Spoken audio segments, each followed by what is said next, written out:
Shalom Bapak Ibu Saudara. Shalom. Haleluya, terpuji nama Tuhan. Pada pagi hari ini Tuhan boleh kumpulkan kita di tempat ini. Dia memberikan kesehatan, kekuatan untuk kita dapat beribadah pada pagi hari ini.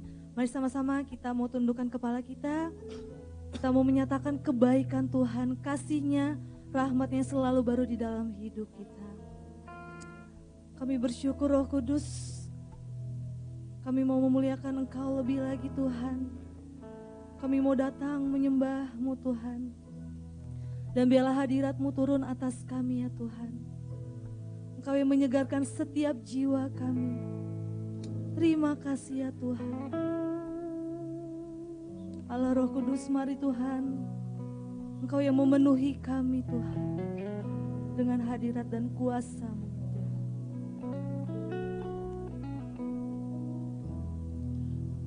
Mari sama-sama kita mau menyatakan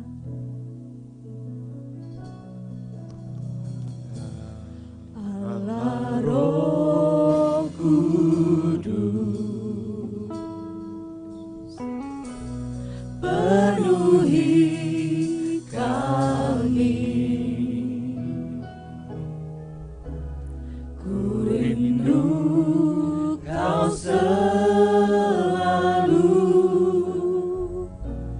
dalam hidupku.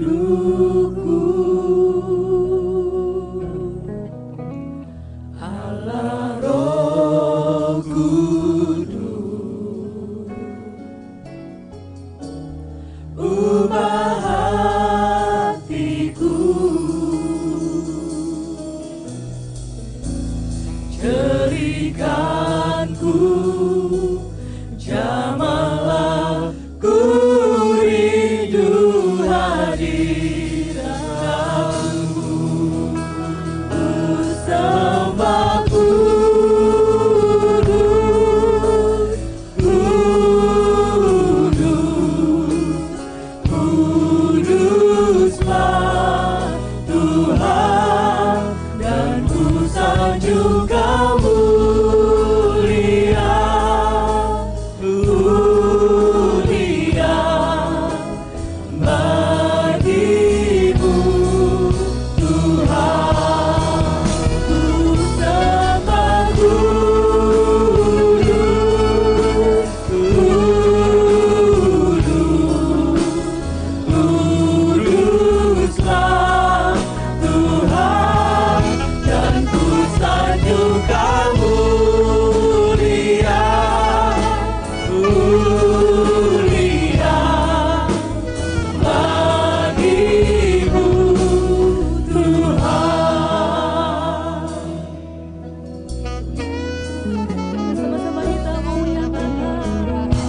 ya Tuhan, bukan dengan kekuatan kami, bukan dengan kesanggupan kami ya Tuhan.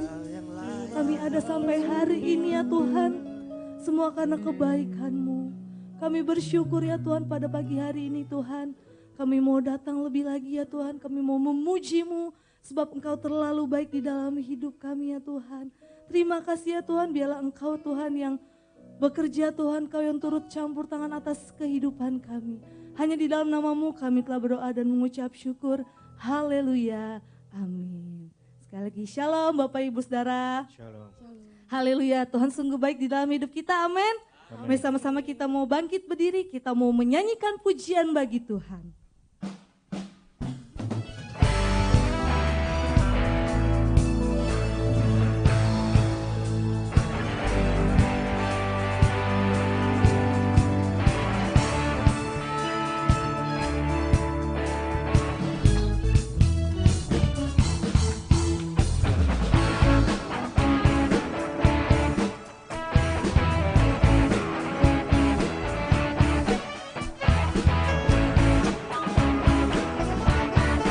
Mari sama-sama kita mau mengangkat suara kita bagi Tuhan. Angkatlah suaramu, puji dan serukan nama Yesus. Tanggalkan bebanmu, tak perlu kau khawatir, sebab Dia sanggup. Gerakkan kakimu, menarilah, dan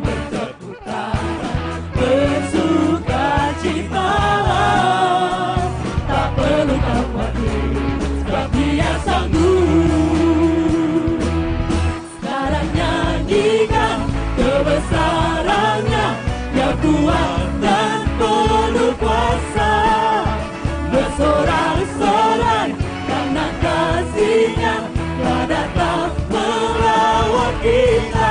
Nyanyi bagi Dia. Sama-sama kita mau mengangkat suara kita lebih lagi bagi Tuhan. Angkatlah suaramu, puji dan serukan nama Yesus. Tanggalkan bebanmu, tak perlu kau khawatir, sebab Dia sanggup. Gerakkan kakimu,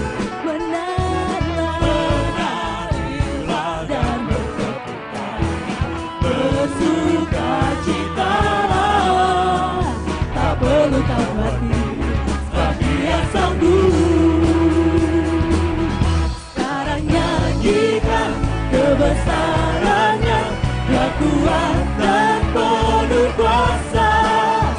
Bersorak-sorai karena kasih-Nya telah datang melawat kita.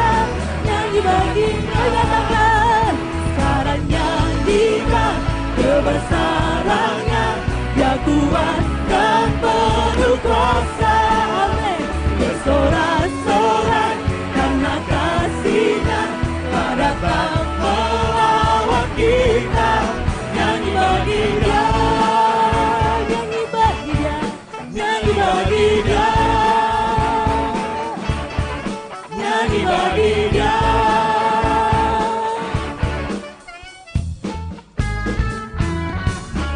Haleluya, kita berikan kemuliaan bagi nama Tuhan. Kita memuji nama Tuhan lebih lagi, amin. Sebab kita percaya Roh Kudus ada di dalam hidup kita, Dia memberikan kekuatan, kesanggupan buat kita, amin. Berikan kemuliaan bagi nama Tuhan. Mari sama-sama kita mau menyatakan Roh Kudus hadir di sini.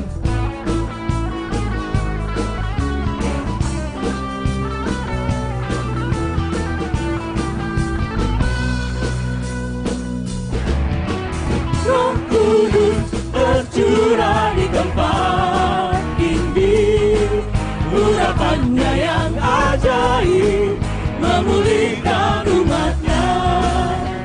Roh Kudus tercurah bagi gerejanya, membangkitkan umat ini. Hari ini harinya Tuhan, hari inilah harinya Tuhan.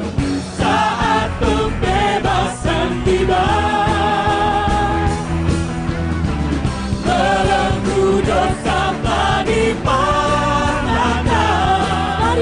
bersorak bagi Tuhan. bersorak bagi Dia.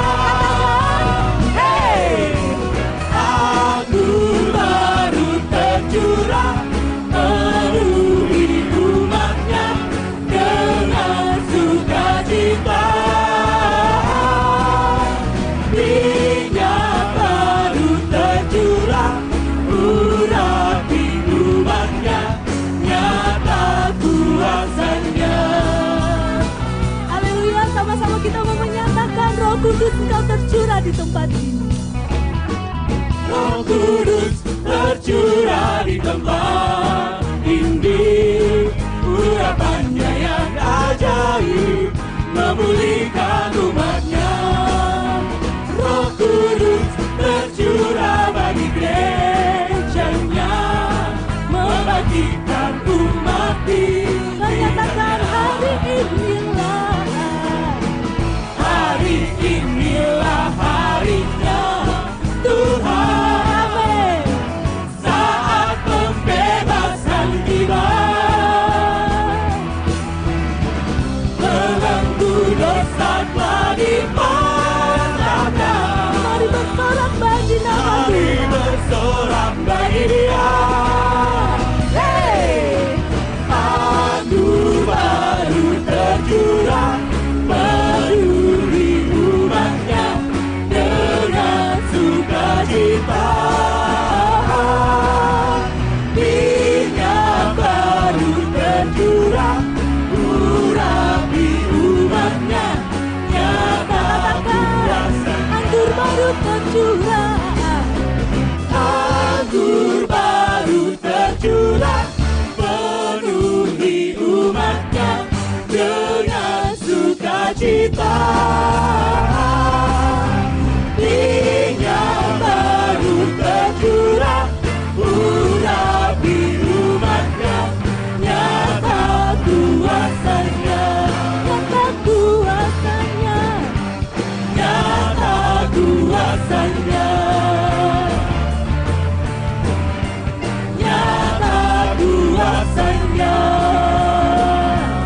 Haleluya, kita percaya kuasa Tuhan nyata di dalam hidup kita. Berikan kemuliaan bagi Tuhan kita. Haleluya. Haleluya, kita mau bangkit menyerukan nama Tuhan, amin. Sebab Dia telah bangkit, Dia menembus setiap dosa kita dan Dia menyelamatkan kita, amin. Berikan kemuliaan bagi Tuhan kita. Mari kita mau menyatakan lebih lagi pujian dan penyembahan kita pada pagi hari.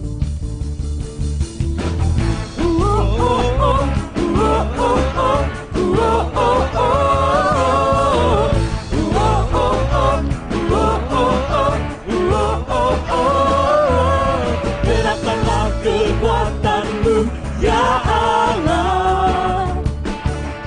Tunjukkanlah kuasa-Mu, ya Tuhan.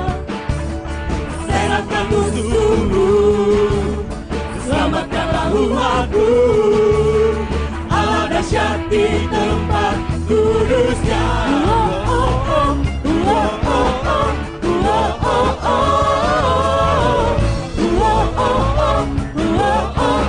Sama-sama nyatakan.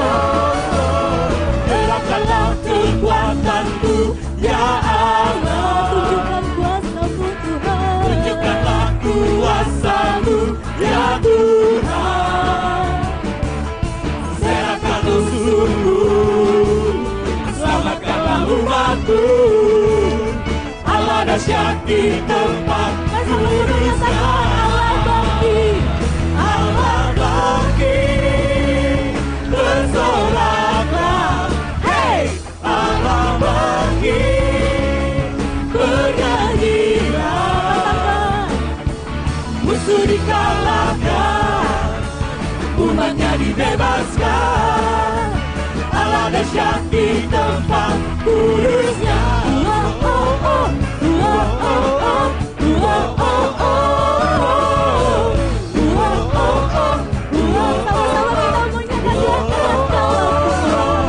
Gerakkanlah kekuatan-Mu, ya Allah. Tunjukkanlah kuasa-Mu, ya Tuhan. Serahkan musuh. Serahkan musuh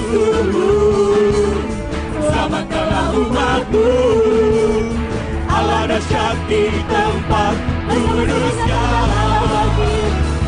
Allah bangkit, bersorak. Katakan, hey, Allah bangkit, bernyanyilah. amin. Musuh dikalahkan, umatnya dibebaskan. Allah dahsyat di tempat Mari sama-sama kita tepuk tangan buat Tuhan kita. Allah bangkit, bersorak. Sama-sama bersorak bagi Tuhan. Hey, Allah bangkit, bernyanyilah. katakan musuh dikalahkan. Musuh dikalahkan, Umatnya dibebaskan. umatnya dibebaskan. Allah dahsyat di tempat Katakan Allah bangkit. Allah bangkit, bersoraklah. Hey, Allah bangkit, bernyanyilah. Musuh dikalahkan, umatnya dibebaskan. Allah dahsyat di tempat kudusnya. Allah dahsyat di tempat kudusnya. Allah dahsyat di tempat kudusnya.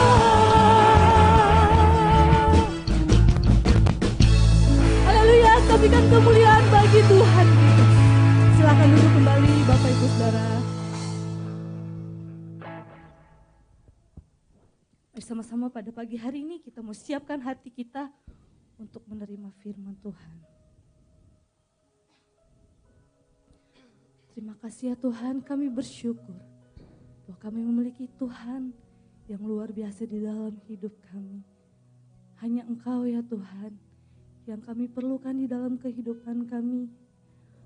Terima kasih ya Tuhan, sebab tidak ada yang seperti Tuhan yang begitu mengasihi kami, yang begitu peduli akan hidup kami. Dan kami percaya Tuhan, Engkau Allah yang menyelamatkan dan mengasihi setiap kami ya Tuhan. Terima kasih ya Tuhan. Mari sama-sama nyatakan.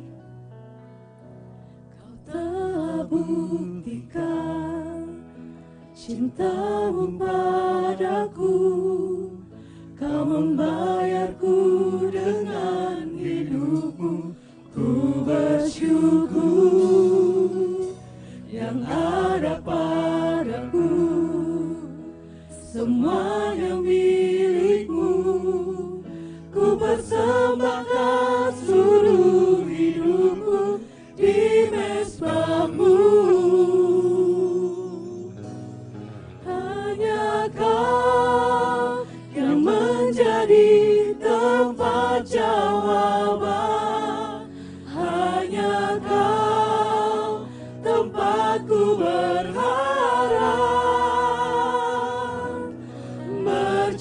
Berjalan bersamamu ku takkan goyah, sebab tangan kasih-Mu tersedia bagiku. Selamanya Kau ku cinta. Ya benar Tuhan, sebab tangan kasih-Mu ya Tuhan. Kau telah buktikan cintamu padaku. Kau membayarku dengan hidupmu. Ku bersyukur yang ada padaku, semuanya milikmu.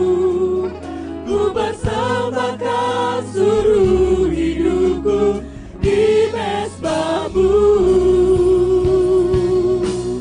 Hanya Kau yang menjadi tempat jawaban. Hanya Kau tempatku berharap. Berjalan bersamamu ku takkan goyah, sebab tangan kasih-Mu tersedia bagi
takkan goyah, sebab tangan kasih-Mu tersedia bagiku.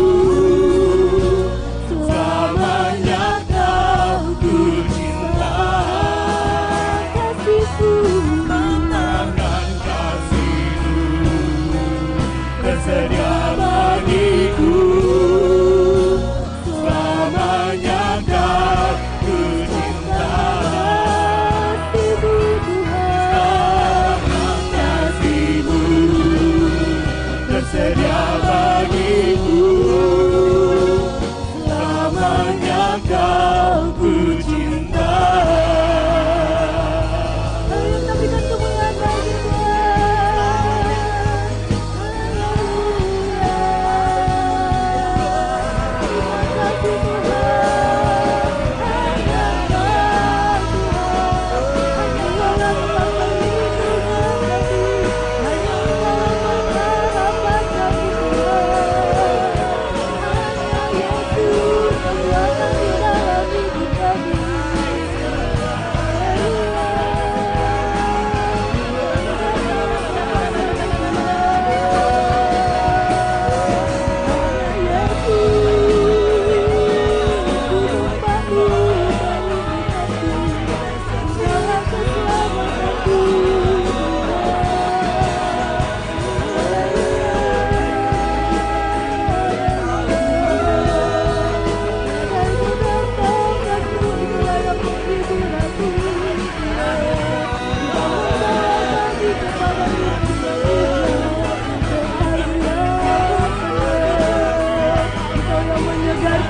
Setiap jiwaku, haleluya,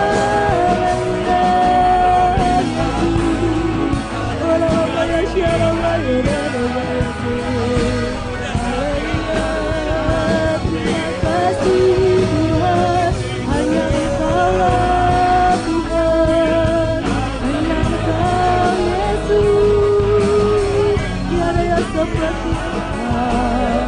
Engkau yang begitu mengasihi kami, bahkan darah-Mu tercurah bagi kami Tuhan. Darah-Mu tercurah untuk menebus kami, untuk menyucikan kami. Terima kasih ya Tuhan. Haleluya.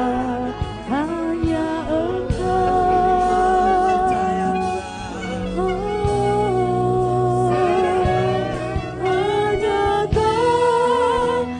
Menjadi tempat jawaban, hanya Kau tempatku berharap.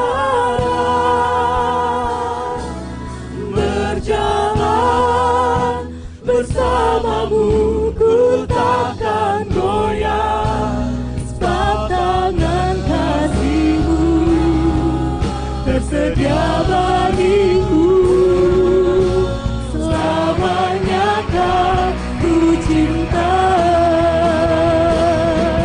hanya Kau yang menjadi tempat jawaban, hanya Kau tempatku berharap.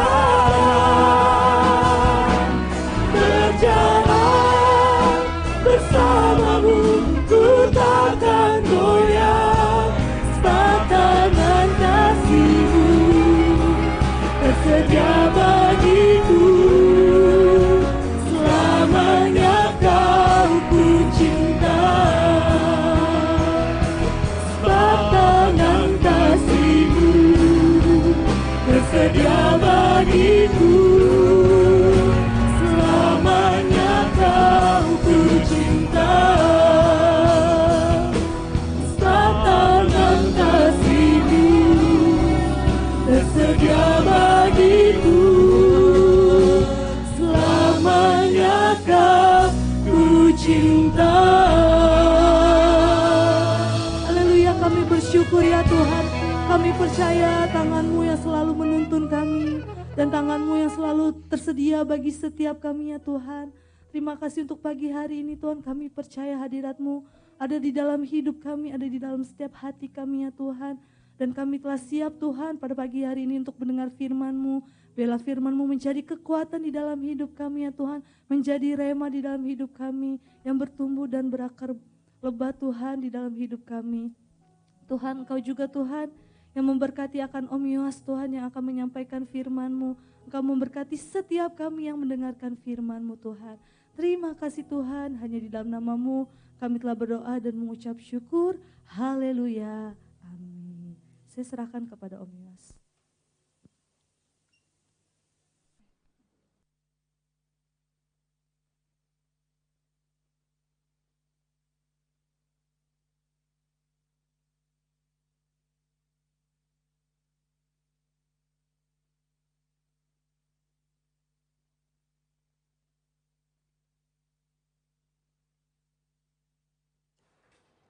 Ya, shalom saudara.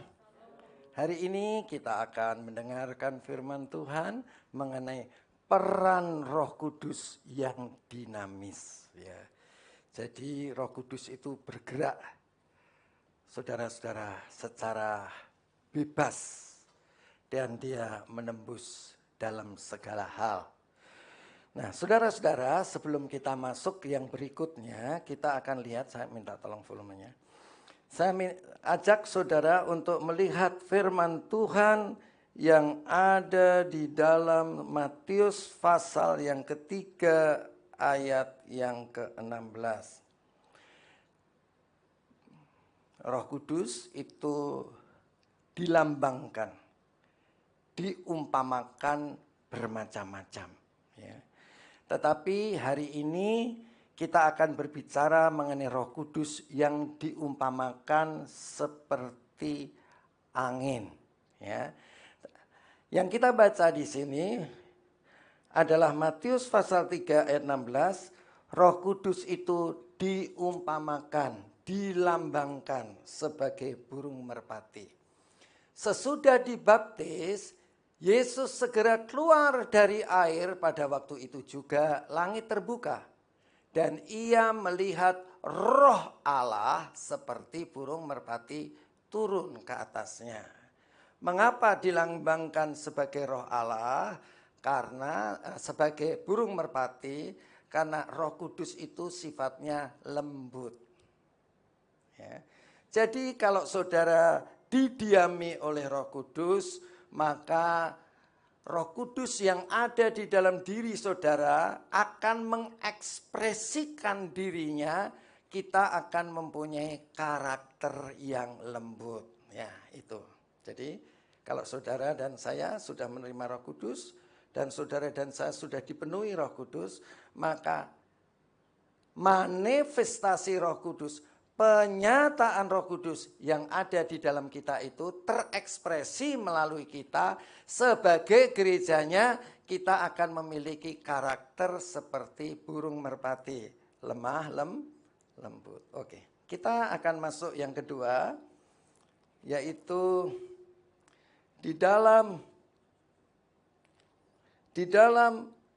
Yohanes pasal yang ketiga, Yohanes pasal yang ketiga,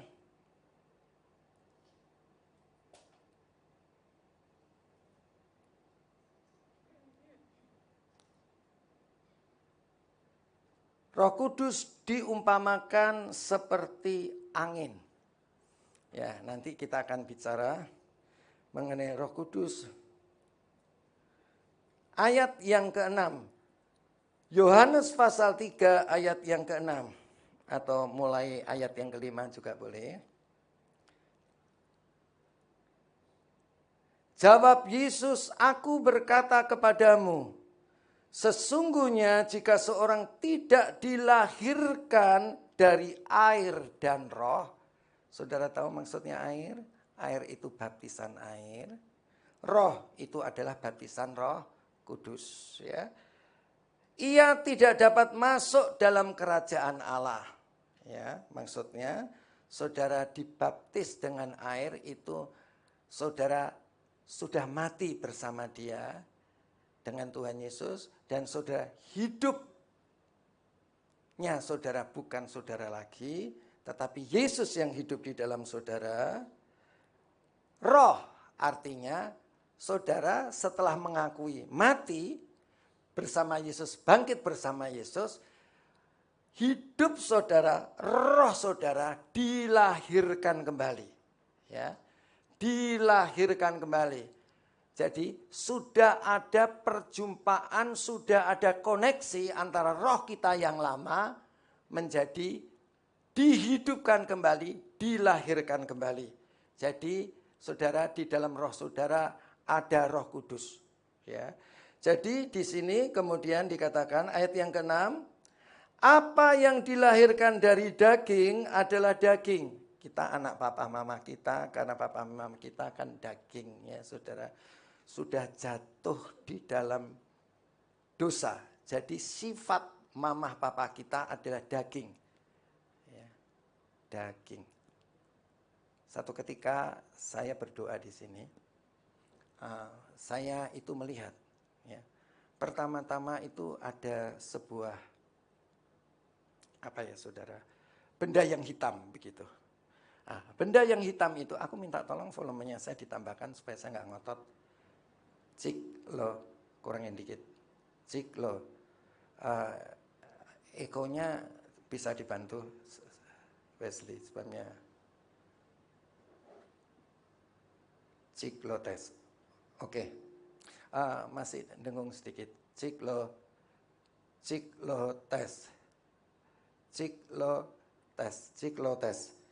Sambil diperbaiki ya Wesley ya. Saya melihat saudara, saya berdoa ya. Saudara-saudara, saya berdoa bukan di alam alamiah, tetapi saya berdoa di supernatural ya. Jadi waktu kita sudah mengalami perjumpaan antara roh saya dengan roh Tuhan, maka saya melihat satu benda yang hitam. Tapi benda ini aneh saudara, benda ini bergerigi. Waktu saya lihat benda itu bergerigi, saudara saya perhatikan terus. Tapi bukan dengan mata saya, tetapi dengan roh saya. Saya perhatikan apa yang dinyatakan oleh Roh Kudus kepada saya. Saudara-saudara, setiap Roh Kudus itu ada di dalam roh kita. Dan kita konsentrasi betul-betul dan menghormati Roh Kudus yang ada di dalam kita. Dia pasti memberikan pewahyuan. Ya. Jadi saudara-saudara, saudara tidak boleh hanya pada tingkat emosi secara alamiah saja. Tingkat emosi secara alamiah itu bagus. Ya, karena saudara bisa mempunyai empati satu dengan yang lain. Begitu saudara mempunyai empati satu dengan yang lain karena intuisi, ya saudara, ini masih di alamnya saudara. Nah, maka yang terjadi adalah ada emosi kasih di situ untuk saling mengasihi, maka Allah itu hadir. Ya, jadi kalau saudara berdoa atau menyanyi, perhatikan jangan hanya di alamiah saja. Tetapi emosi mengasihi jemaat dan jemaat mengasihi pemimpinnya.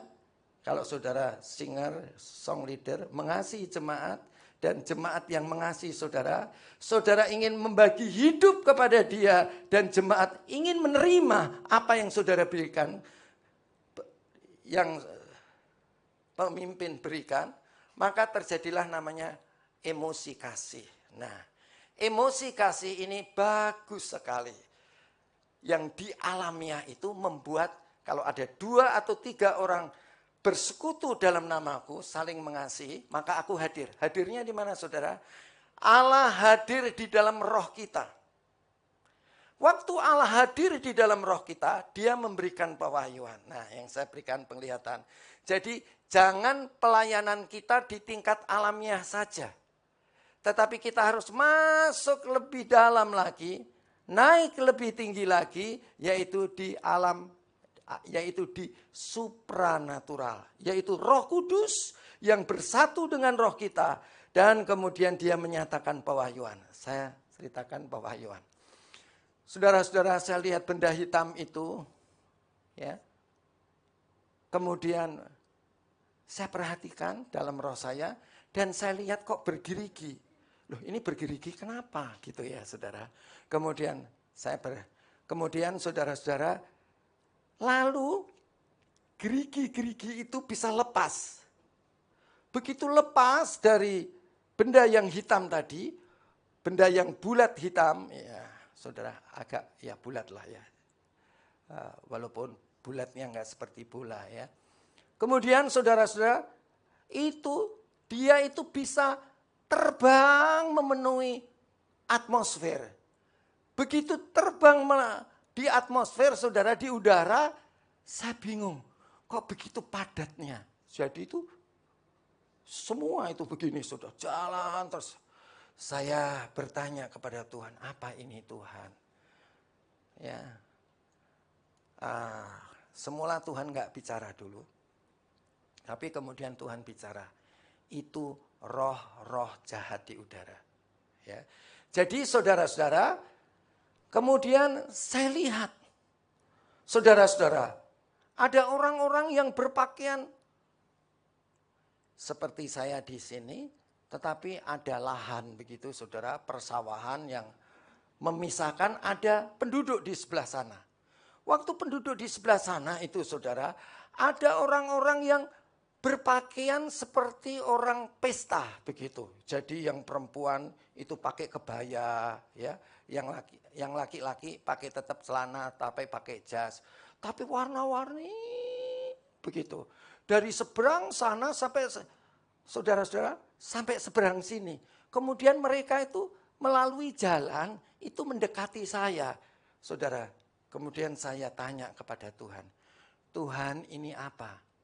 Nah, Tuhan bicara begini, iblis, roh-roh jahat di udara itu tidak datang dalam bentuk roh jahat. Tetapi dia akan menjadi seperti yang kau lihat itu. Orangnya manis-manis, cantik-cantik, ganteng-ganteng, pakaiannya rapi. Ya. Dan Tuhan bilang, itu daging. Ya. Jadi saudara-saudara, kalau saudara dan saya menghormati Roh Kudus, saudara-saudara, dalam hal ini dikatakan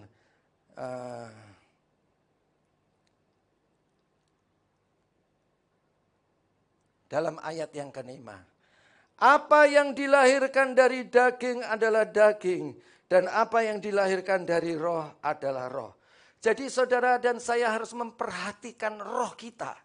Apakah roh kita dihadiri oleh Roh Kudus? Dan apakah roh kita ini rendah hati sehingga roh kita ini mau dipimpin oleh Roh Kudus? Dan dia akan memberikan pewahyuan kepada kita. Pewahyuan yang diberikan oleh Tuhan kepada kita, dengan kerendahan hati kita mesti menuruti dia. Itulah yang disebut Roh Kudus itu dinamis, mempunyai dinamika. Ya, saudara-saudara, ayat yang ke-7. Jangan engkau heran, karena aku berkata kepadamu, kamu harus dilahirkan kembali. Roh Tuhan yang tinggal di dalam kita untuk melahirkan kita kembali menjadi dilahirkan baru, rohnya baru. Tetapi kalau saudara terus perhatikan dia, pikiran, perasaan, dan keinginan kita, jiwa kita menuruti Roh Kudus, apa yang terjadi? Saudara diadakan perubahan pikiran yang namanya manusia baru. Dan saudara-saudara, itulah yang disebut saudara dikuduskan. Saudara kudus, berbeda dengan dunia. Pikiran orang dunia sama pikiran kita beda. Perasaan orang dunia dan perasaan kita beda. Keinginan orang dunia dan keinginan kita beda. Akibat apa saudara? Dinamika Roh Kudus. Ya. Jadi kalau Roh Kudus tinggal di dalam kehidupan kita, jangan kita pakai maunya sendiri. Karena Roh Kudus itu seperti burung merpati. Dia lembut. Dia tidak pernah memaksa kita. Beda dengan roh setan. Dia memaksa kita. Tetapi Roh Kudus itu lembut. Jadi hati-hati dengan kelembutan Roh Kudus. Jangan karena dia lembut kita nyeleweng terus. Makin lama makin jauh dengan Tuhan. Sifat saudara akan memiliki sifat kedagingan. ayat yang ke-8. Ini yang saya katakan, saya akan bicara mengenai pneumatik logi. Ya. Jadi saya akan bicara mengenai teologi peran Roh Kudus. Ya. Nah, ini kebetulan ayatnya pas. Di sini ayat yang ke-8. Angin Roh Kudus bertiup kemana ia mau, engkau mendengar bunyinya, tetapi engkau tidak tahu dari mana ia datang dan kemana ia pergi. Demikianlah halnya dengan tiap-tiap orang yang lahir dari Roh. Lahir dari Roh Kudus. Ya. Jadi kalau saudara dan saya sudah didiami Roh Kudus, saudara akan memanifestasikan, akan menyatakan Roh Kudus yang tinggal di dalam saudara. Dan sifat saudara akan berubah, tidak saja di dalam roh, akan menjalar ke pikiran saudara, perasaan dan keinginan kita yang namanya jiwa, dan akan menjalar ke tubuh kita yang namanya kemuliaan. Mari kita akan lihat di dalam Yohanes pasal yang keempat. Mengenai ayat yang ke-14. Yohanes pasal 4 ayat yang ke-14. Roh Kudus diumpamakan, dilambangkan menjadi air. Ya, kembali lagi. Sekarang menjadi air. Bukan baptisan air tadi, bukan baptisan pertobatan, tetapi ini mengenai air. Air ini dilambangkan Roh Kudus. Tetapi barang siapa minum air yang akan kuberikan kepadanya, ini percakapan Tuhan Yesus dengan perempuan Samaria, karena perempuan Samaria dimintain air dari sumur Yakub, dia tidak mau memberi. Tetapi kemudian Tuhan Yesus bilang, kalau engkau tahu siapa aku ini dapat memberikan engkau air. Kalau engkau minum air yang daripadaku, engkau tidak akan haus selama-lamanya. Tuhan Yesus katakan, tetapi barang siapa minum air yang akan kuberikan kepadanya, ia tidak akan haus untuk selama-lamanya. Sebaliknya air yang akan kuberikan kepadanya akan menjadi mata air di dalam dirinya. Jadi nyumber, jadi sumur. Ya. Jadi kalau saudara terima Roh Kudus, saudara-saudara, maka Roh Kudus itu akan menjadi mata air dalam dirimu, ya.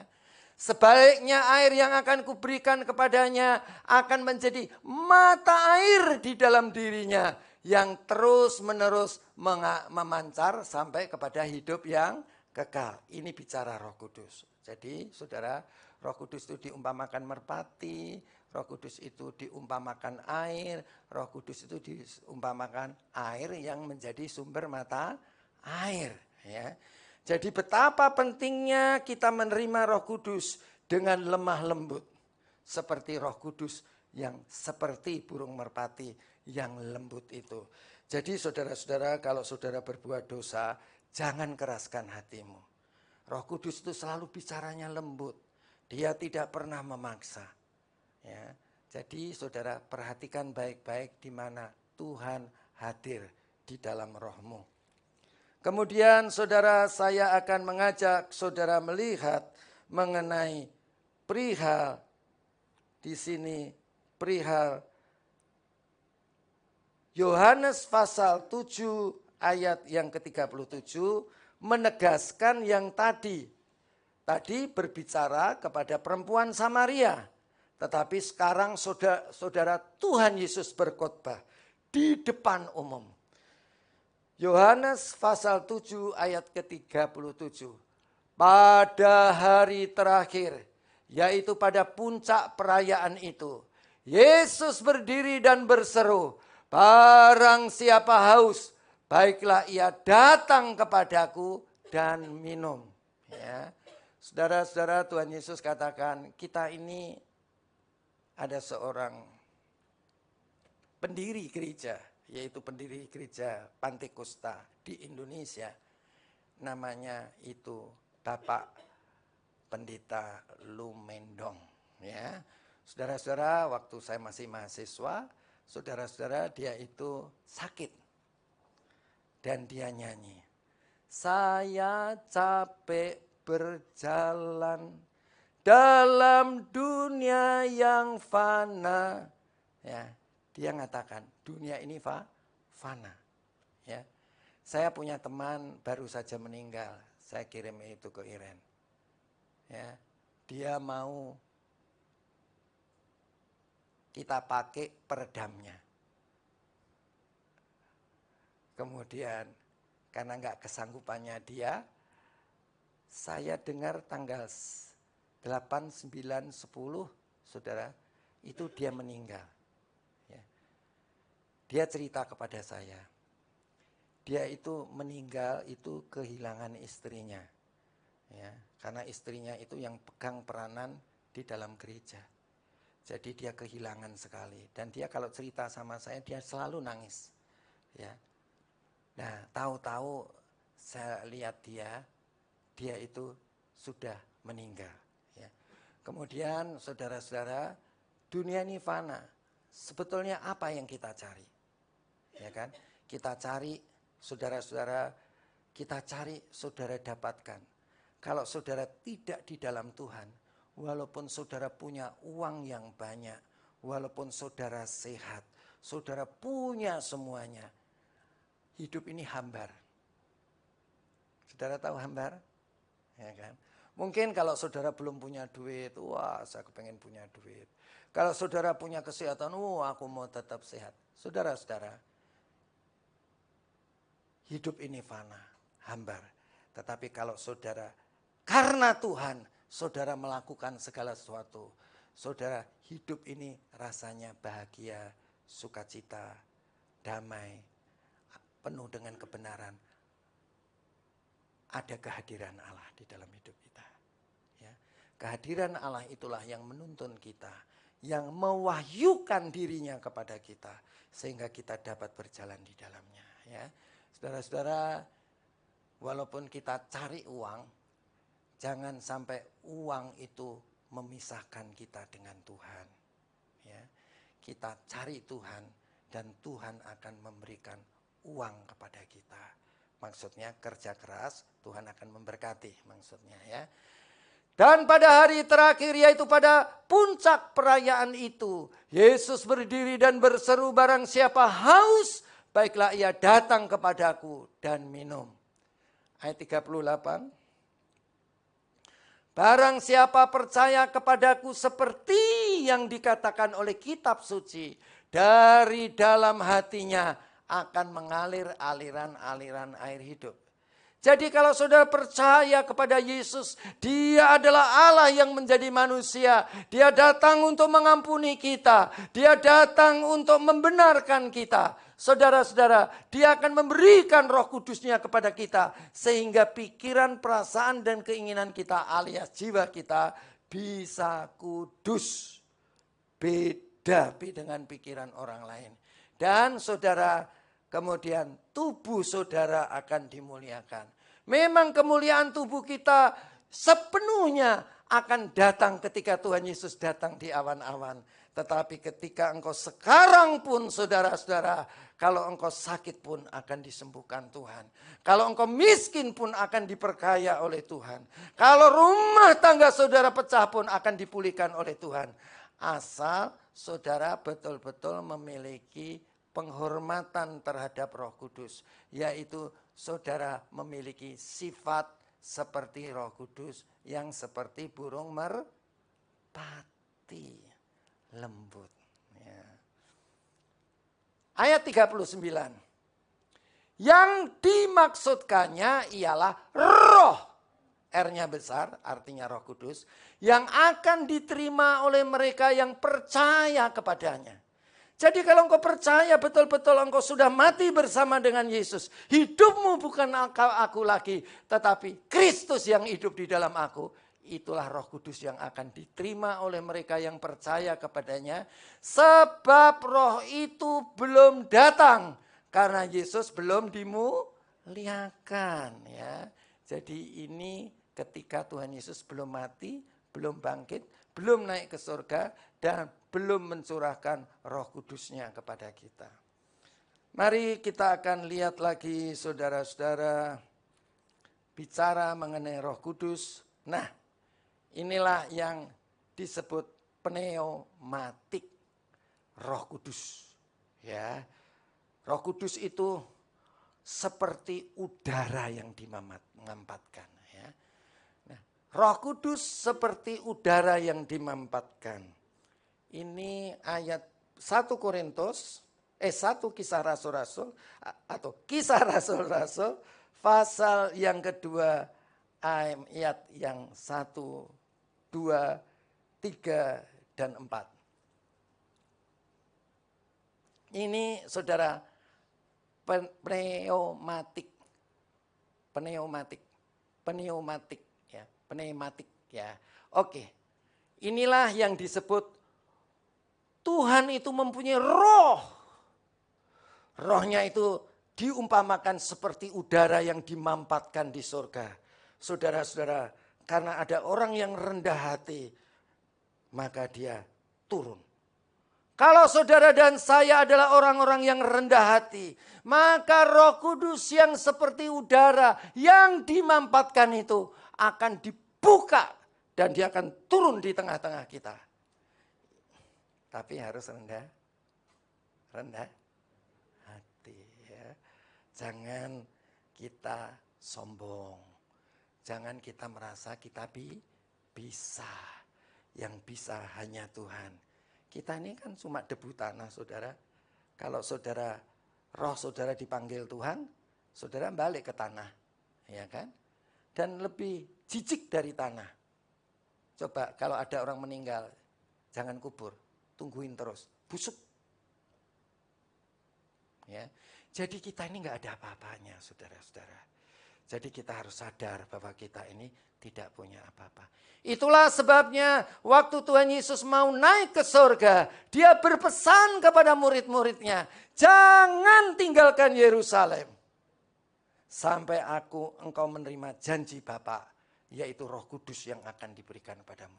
Ini murid-murid rendah hati. Dia sungguh-sungguh berdoa. Tuhan, janjimu Tuhan, janjimu Tuhan, janjimu. Pada hari yang ke-10, Tuhan membaptis mereka dengan Roh Kudus.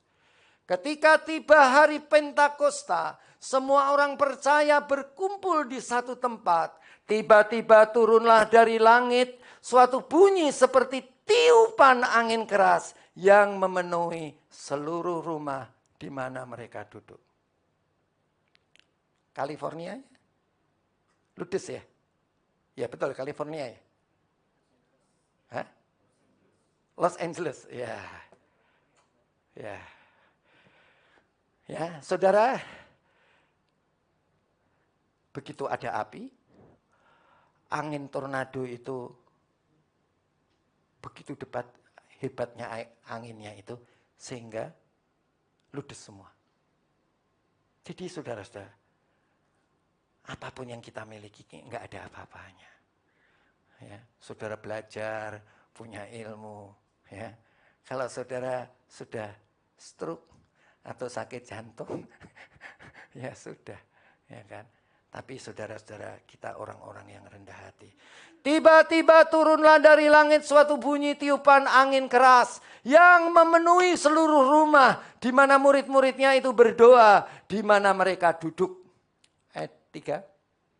Dan tampaklah kepada mereka lidah-lidah seperti nyala api. Udah angin, ada api. Ya, jadi Roh Kudus diumpamakan seperti api. Roh Kudus juga diumpamakan seperti angin, saudara. Kalau namanya angin, saudara, angin itu bertiup kemana ia mau. Suaranya saudara dengar.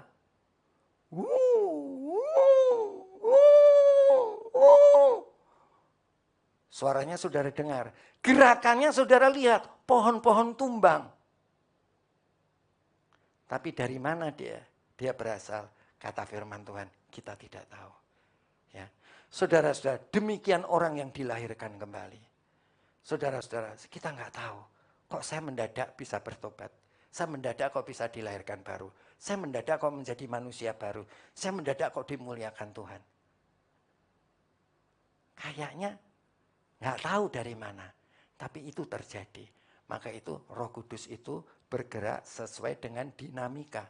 Dinamis, bergerak kemana. Saudara, Roh Kudus itu tidak bisa dibatasi. Kemana dia mau, dia akan ke situ. Jadi saudara-saudara, menurut teorinya, dari tekanan yang tinggi ke tekanan yang lebih rendah. Ya. Jadi saudara, milikilah hati yang rendah. Jangan sampai kita bilang, aku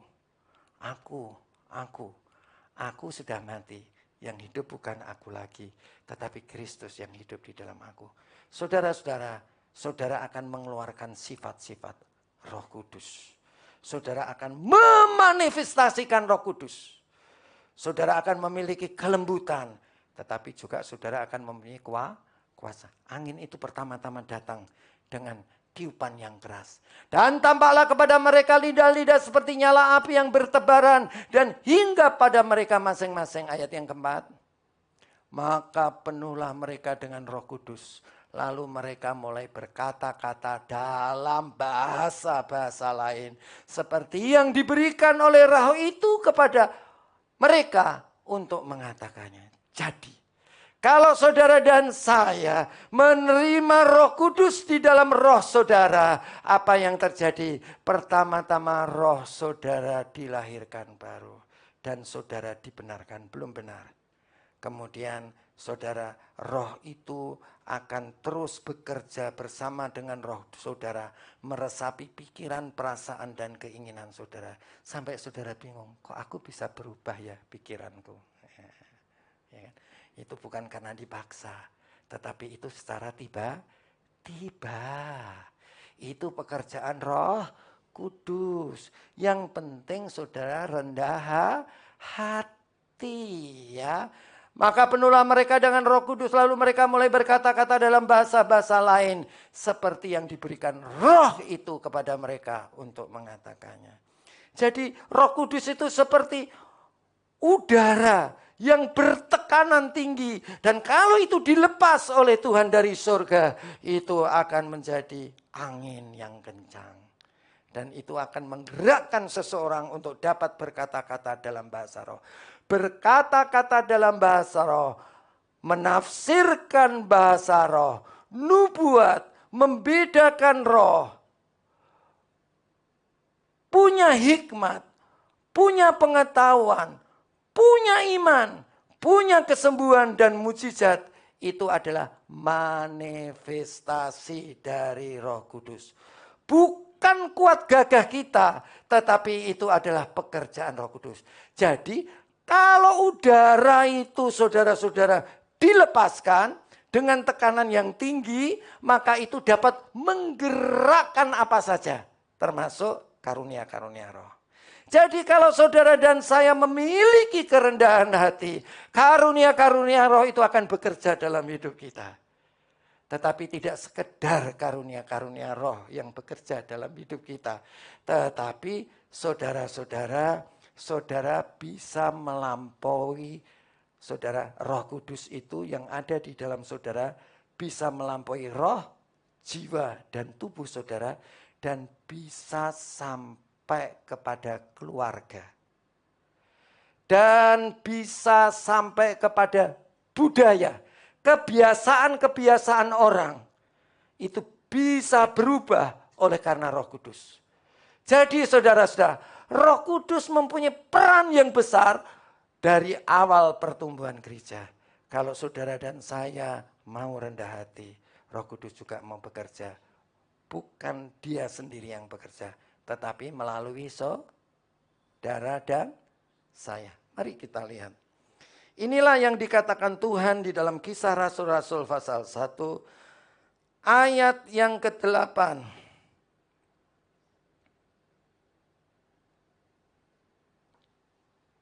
Tetapi kamu akan menerima kuasa, manifestasi Roh Kudus, buah-buah Roh Kudus. Ya, saudara, kamu akan menerima kuasa kalau Roh Kudus turun ke atas kamu dan kamu akan apa saudara dibilang? Apa dibilang ini? Menjadi saksiku di Yerusalem dan seluruh Yudea dan Samaria sampai ke ujung bumi. Ya, jadi saudara-saudara, kita akan melintasi dari suku kepada suku, dari budaya kepada budaya, dari gender kepada gender. Kita akan lampaui bersama dengan Roh Kudus. Kenapa kita istri tidak bisa memenangkan suami? Kenapa suami tidak bisa memenangkan istri? Karena kita terlalu congkak, sombong. Tetapi kalau saudara bisa menghormati Roh Kudus akan bekerja di dalam diri saudara. Saudara, Roh Kudus akan memanifestasikan diri, menyatakan diri melalui hidup saudara. Dan saudara bisa menolong suami istri. Saudara bisa menolong orang tua, anak, dan lain sebagainya. Dan saudara bisa menolong teman-temanmu yang lain budaya, lain suku, lain bangsa. Saudara bisa. Kenapa? Karena Roh Kudus yang bekerja. Saya mau memberi contoh saja. Roh Kudus sedang bekerja di dalam Petrus. Ketika Petrus sedang makan, mempersiapkan makanan dan dia lapar. Tetapi sebelum dia makan, dia berdoa kepada Tuhan. Waktu dia lapar dan berdoa, dia melihat ada makanan-makanan dari daging yang termasuk di dalamnya daging yang dilarang, daging yang haram. Menurut aturan daripada perjanjian lama, yaitu Taurat. Waktu dia begitu, kemudian dia bilang, Tuhan, aku nggak boleh makan itu Tuhan. Saya nggak pernah makan itu. Tapi apa kata Tuhan? Diangkat Tuhan lagi. Kemudian datang lagi. Petrus mengatakan yang sama, diangkat Tuhan, diturunkan lagi. Kemudian datanglah orang yang mengetuk pintunya. Dan Tuhan berkata, hampiri dia, ikuti dia. Dibawa kemana saudara? Ke Kornelius, perwira Romawi. Di mana orang ini lintas budaya ya, lintas sosial. Di mana bangsa Israel tidak boleh bergaul, makan bersama di rumah orang yang bukan sama-sama orang Yahudi. Tetapi ketika Petrus ke sana, apa yang terjadi?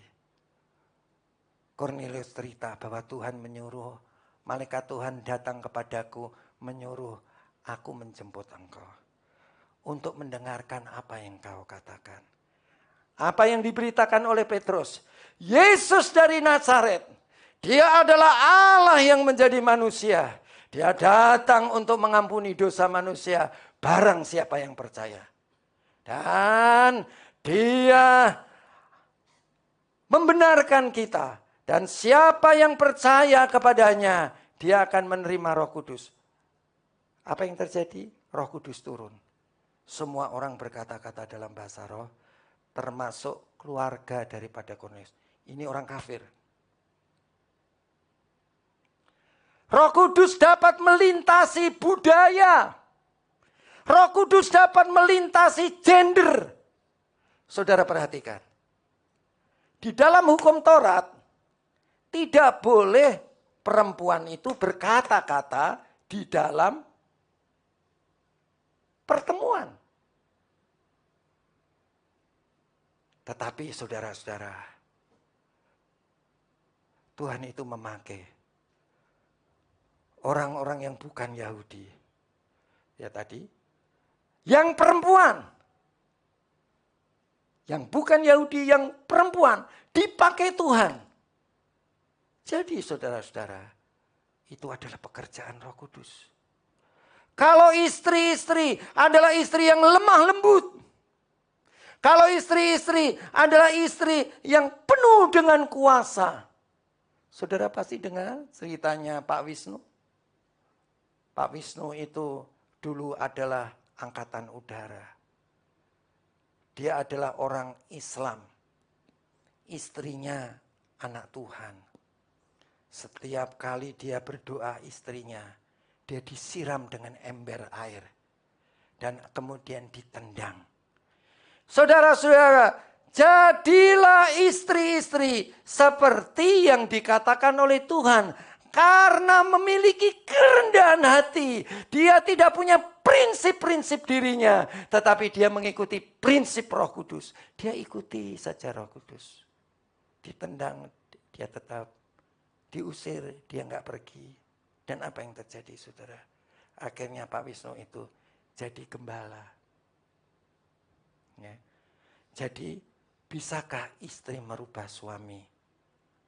Bisa. Asal saudara mengekspresikan roh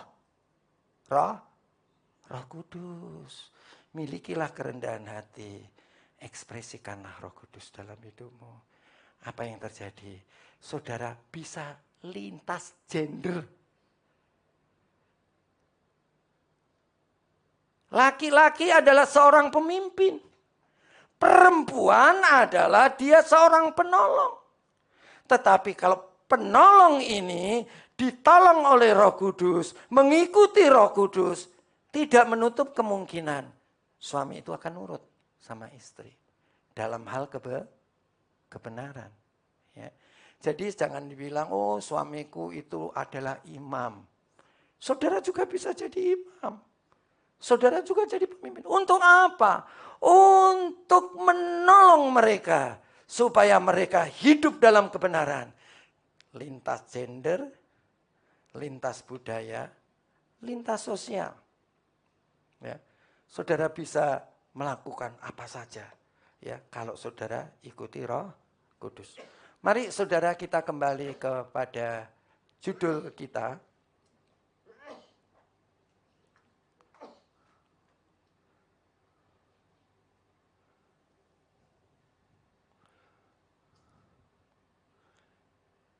Yang tadi, Intan. Kita sedang bicara mengenai dinamika Roh Kudus atau peran Roh Kudus yang dinamis. Nah, saudara-saudara, kita akan. Nah, kemarin saya dibilangin sama tante, kalau ngomong jangan pakai bahasanya tinggi-tinggi, ya gitu ya. Ya, saya kan bahasanya bahasa biasa ini sudah. Pneumatologi itu adalah disebut pemahaman mengenai peran Roh Kudus dalam pertumbuhan gereja merupakan fondasi yang penting dalam teologi Pentakosta. Jadi apa ini? Kita sedang mempelajari Roh Kudus supaya gereja itu bisa bertumbuh. Kalau saudara dan saya mau bertumbuh, maka gereja itu akan berkembang. Jadi jangan harapkan gereja bertumbuh kalau saudara tidak memiliki kerendahan hati terhadap Roh Kudus. Ya. Jadi saudara-saudara, jadi pneumatologi sebagai studi tentang peran Roh Kudus menghadirkan perspektif yang dinamis dalam teologi kekristenan. Jadi saudara-saudara, dengan saudara mempelajari ini, saudara sebetulnya mempelajari Roh Kudus. Roh Kudus yang dinamis, yang bergerak melampaui budaya, yang bergerak melampaui gender, yang bergerak melampaui tata gereja. Fondasi dari gereja. Dan peran dari gereja. Ya. Nah, di sini dikatakan, dalam ini terjadi integrasi. Pembaruan menjadi satu kesatuan yang utuh mengenai eklesiologi, yaitu mempelajari mengenai hakikat dan fungsi gereja. Jadi eklesiologi, eklesia, ya, dari kata eklesia, mempelajari mengenai hakikat, dasar dan fungsi gereja. Yang tadi saya sebutkan, feminis, gerakan teologi yang berusaha meningkatkan keadilan sosial bagi perempuan. Dulu perempuan tidak berfungsi, sekarang perempuan berfungsi, ya kan? Dan perspektif budaya yang mencerminkan keberagaman karya roh dalam gereja dan masyarakat. Jadi, saudara-saudara, Roh Kudus itu akan membaharui gereja. Roh Kudus itu akan membaharui masyarakat. Roh Kudus itu akan membaharui tradisi gereja. Roh Kudus itu akan membaharui gender. Roh Kudus itu akan memperbaharui budaya. Jadi, saudara-saudara, sehingga hal ini terjadi multidimensi yang membuka bentuk interpretasi dan aplikasi yang kontekstual. Jadi hubungan tadi mengenai kristologi, kemudian yang mengenai gender, yang mengenai sosial, itu bisa terhubung.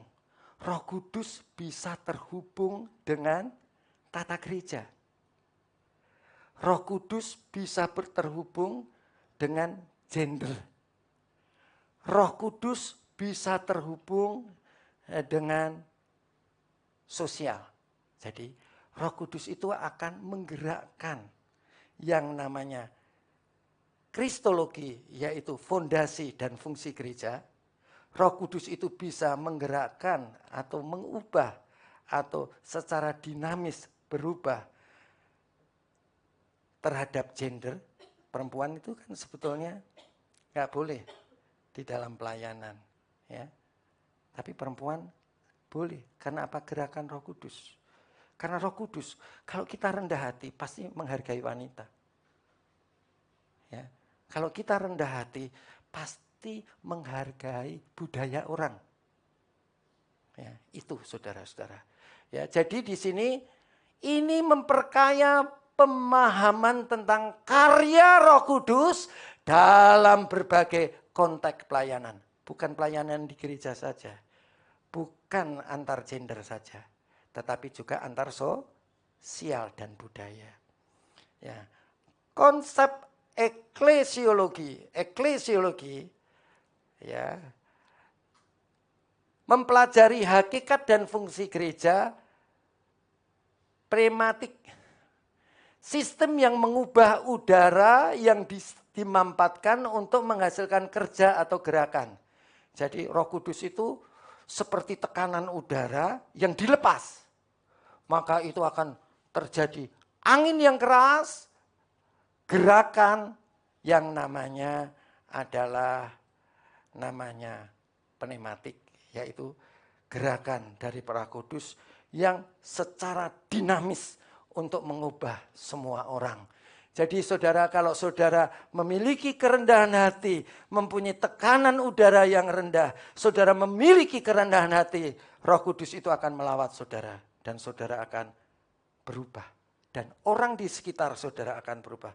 Mengapa orang di sekitar kita tidak berubah? Karena kita tidak memiliki kerendahan hati. Ya, di sini dikatakan memberikan perspektif baru dalam memahami struktur gereja. Struktur gereja itu berubah. Coba saudara, kalau saudara lihat gereja ortodok, strukturnya gimana? Kalau saudara lihat gereja Katolik, strukturnya gimana? Kalau saudara lihat gereja Protestan, strukturnya gimana? Kalau saudara melihat gereja Pentakosta, strukturnya lebih sederhana. Kalau saudara melihat gereja karismatik, lebih sederhana. Dan kalau saudara melihat struktur dari apostolik, sangat lebih sederhana. Ya. Itu jadi misalnya, menjadi pengerja, itu kalau di gereja Pentakosta itu harus sekolah Alkitab. Kalau karismatik ikut som. Ya. Saya belum beda-bedakan secara ini, tapi nanti lain waktu.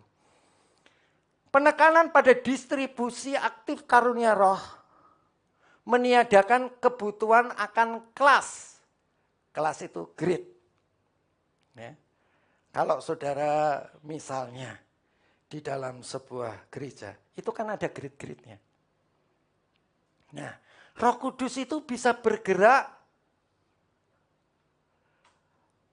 sehingga grade-grade itu tidak kaku. Pandangan ini mendorong pemahaman yang lebih dinamis tentang pemerintahan gereja. Kebebasan karya Roh Kudus menjadi prioritas utama dalam struktur gereja. Jadi ada namanya kebebasan pekerjaan roh dalam struktur gereja. Ya. Mengembangkan pemahaman tentang gereja sebagai manifestasi kehadiran ilahi. Jadi gereja itu didefinisikan adalah manifestasi kehadiran Allah. Jadi kalau pengen lihat kehadiran Allah, ya lihat kita semua ini. Ya. Roh Allah kayak apa? Ya lihat saudara dan saya ini. Jadi di sini dikatakan apa saudara? Jadi gereja sebagai manifestasi, ekspresi dari siapa? Kehadiran ilahi yang konkret. Roh Kudus itu kayak apa? Kehadirannya kayak apa? Ya lihat ya gereja. Ya, maka itu kita harus rendah hati supaya kita bergerak sesuai dengan Roh Kudus. Di sini dikatakan gereja dipandang sebagai komunitas, kelompok yang merefleksikan karakter Roh Kudus. Jadi kita ini refleksi dari Roh Kudus. Roh Kudus kayak apa karakternya? Ya kayak kita. Maka itu kita ini yang namanya gereja itu adalah merefleksikan, memantulkan karakter daripada Roh Kudus. Jadi kita harus memiliki kerendahan hati. Ya. Terus saudara-saudara, kehadiran ini menjadi tanda pemenuhan potensi manusia dalam komunitas yang dipenuhi dengan kasih. Jadi kalau saudara lihat orang lain, lihatlah kebutuhan mereka.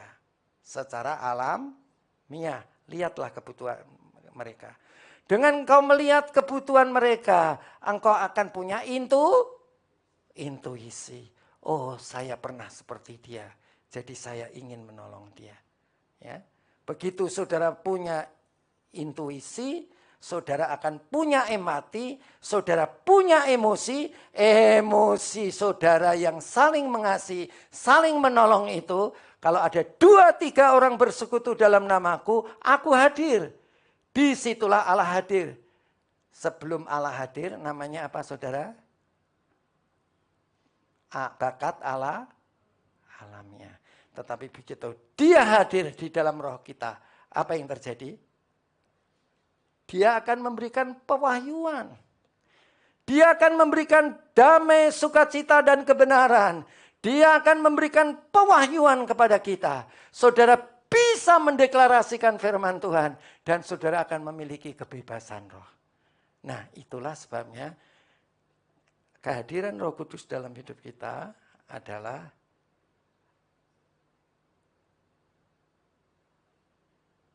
karakter Tuhan. Adalah kehadiran Tuhan. Nah, sekarang janji ilahi terbuka bagi semua yang merespon dengan iman. Kapan itu terjadi? Kalau saudara punya iman. Puji Tuhan. Saya akhiri, saudara-saudara, mari kita memiliki intuisi alamiah dan saudara memiliki kehadiran Roh Kudus. Mari kita bangun.